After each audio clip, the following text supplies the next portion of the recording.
So ito mga idol, magbalo tayo ng chicken pastel mga idol. So lagyan natin to yung mangkok mga idol, maliit.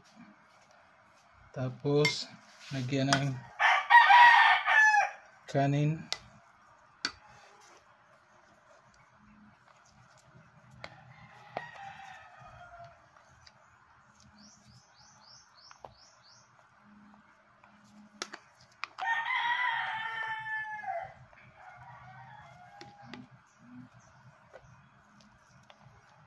Yan mga idol.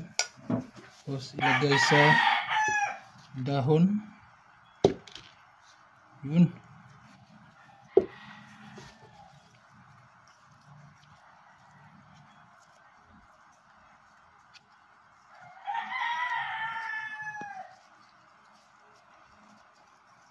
Tapos kabila. Ganun din.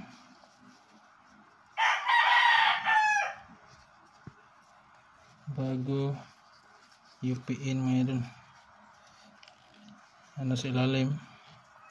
Okay. So, ayan. May chicken pastel na tayo na ready to eat mga idol. Ganyan na kasimple mga idol. So, thanks for watching. And don't forget to like and share this video. Maraming salamat and God bless you all.